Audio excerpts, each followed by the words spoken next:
Erkak uchun eng og'ir holat va eng xavfli holat bu kimgadir tobe bo'lib qolish.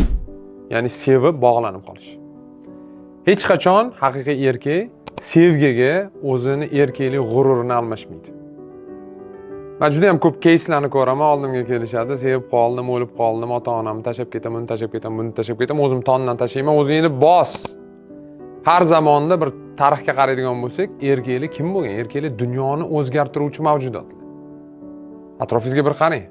99% olimli erkak. Matematika, fizika, kimyo, koinotga chiqish, sportlarda rekordlarni o'rnatish. Zamonaviy yigitlarni ko'rganimda, to'g'risini aytaman, ba'zida yig'lagim keladi.